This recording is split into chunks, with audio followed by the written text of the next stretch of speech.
strong feet. ATG is all about building health from the ground up. So the first thing that we need to do, or something that I've been thinking about, is how we can put some more work into the feet. Now, the ATG program is already very foot dominant with the sleds and with the flexor hallux longus calf raises and all the work that we do inside the ATG programs. But if there is an issue with the feet, if there is persistent ankle injuries or an Achilles issue, then we may need to put more focus into that area. So this video is putting some ideas forward of what that might look like. So the first principle would be to get a pump, get some work going below the area that is our main focus. So I'm on 2 foam pads here. What they do is basically keep the feet under tension the whole time by having a short period of time on the pads, digging your toes into the pads, pushing onto the ball of feet. You'll get an intense burn into the plantar fascia, into the toes. Also lifting the toes up off the mat, driving them into the mat. So we're getting as much pump, strength work into the foot as we can. When we feel like the feet are about to cramp, then we're probably in a pretty good position. That's some short range work for the feet. Now, if we want to go more long range for the flexors of the big toe, you put that big toe under a big stretch. Now, taking these off the ground, we can increase that stretch. We can also do raises onto the big toe. So now we're getting long range work for the plantar fascia. If you've had plantar fascia issues, then it's likely that this is going to make them worse or really challenge that area initially. So the long range work is the aggressive work that forces a lot of change. Now that we've got some work into the feet, the next step would be to go for short range. So this would be like the equivalent of the step up in the ATG system. We're using the slant board in the opposite direction. Now this is not a lot of weight, but in this example, we're not putting the Achilles under stretch. And what that means is it's very muscular. Okay, so we can get some work into the soleus without putting a lot of stretch and strain on the connective tissue. So when we do these sorts of movements, we generally go for higher repetitions, and we don't need to really max out in terms of the weight. But this inner range work allows us to get work into the muscle, build the neural connection, let the body know that it's safe to do work in this area, and it can help us get to the mid-range and long-range work. So to go to mid-range, all these exercises can be done in seated or in standing. Seated will be less aggressive. Okay, so progressing to just on the flat ground, that will make it more of a mid-range exercise. You can get all the way up onto the big toe. If the weight is light, as you progress through the weight, you may not be able to get up that high. But if we keep that intention, then we'll keep making that big toe stronger and stronger, which we know improves performance as well. Big toe is important for acceleration, important for vertical jump. All right, so then we can progress to a longer range version. So you're actually getting into more of a stretch. You'll see with this one, I'm able to get the heel, still able to get the heel down to the board. You can take that even further, increasing the angle to really get into long range. Still working to get up onto the big toe.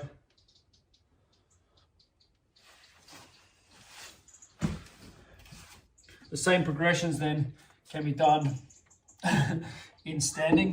choosing which way to do it first. So we can do short range. If there are issues in the area, then working on the short range before going into long range can make a smoother, healthier transition. Now, not everybody will need to go through these. Sometimes just going straight into long range work can get the job done. Simply strengthening the area, strengthening the calves can alleviate some of these issues. Doing the sled work alone. When we do reverse sled, if you look at it, you're actually getting that kind of inner range work for the foot and the plantar fascia. So a lot of issues in the feet do go away with the ATG system as it is.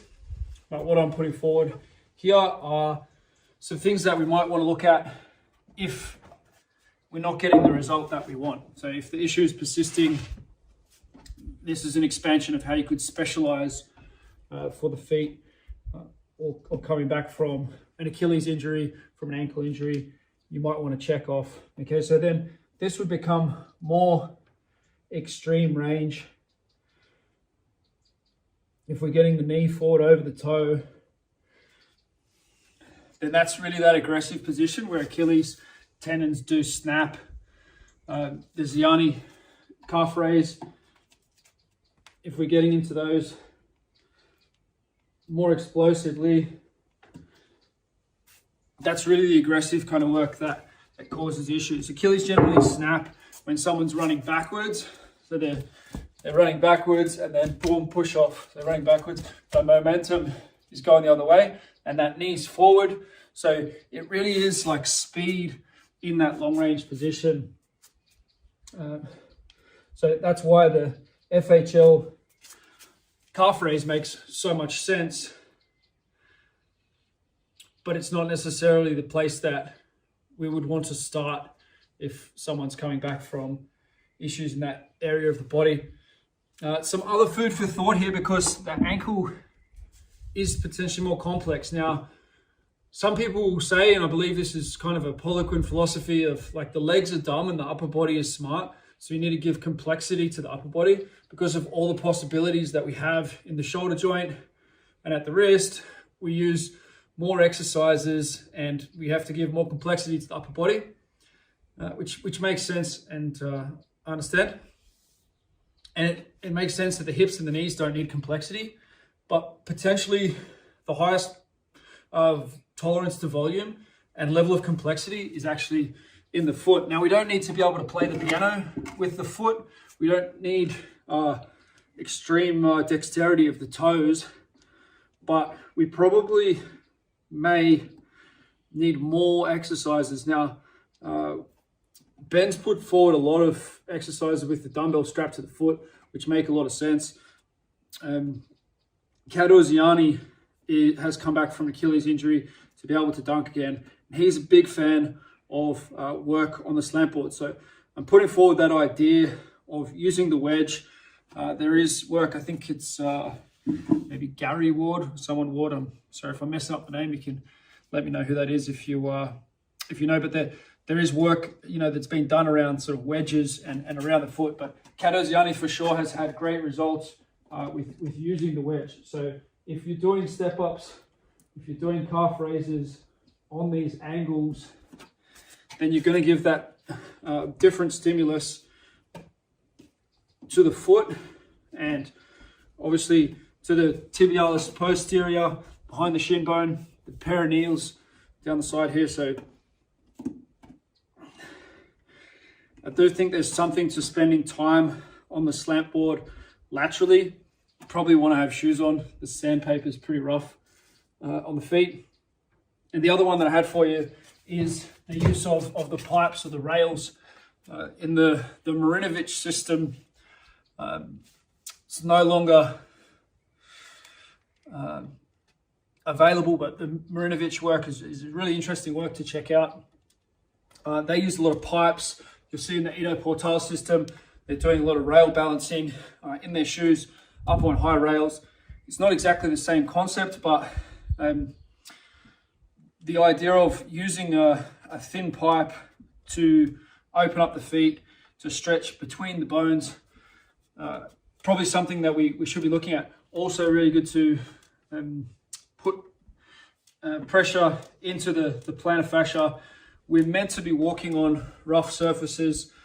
We're not meant to be walking on flat surfaces and cushions and pillows all day. So, you know, having feet that are able to do what our ancestors' feet were able to do is probably a good thing to have. Like, it's pretty hard to argue with the logic of, well, we used to walk without shoes or with, you know, thin pieces of leather on our feet across all sorts of terrain. So our feet are actually used to complexity, and they probably crave complexity. And when they've lost some of the ability that they should have, there's probably a decrease in performance and increase in injury susceptibility. If your toes are a bit stuck together, you can also use the toes to kind of use the pipes to leverage the big toe and the second toe apart. So yeah, this is what I had for you around feet. I think that for the most part, the feet are covered really well in the ATG system, but we may want to experiment with some more specialization for the feet if there has been a specific issue or injury in that area. Let me know what you think. Let me know what I'm missing. And yeah, let's get stronger feet.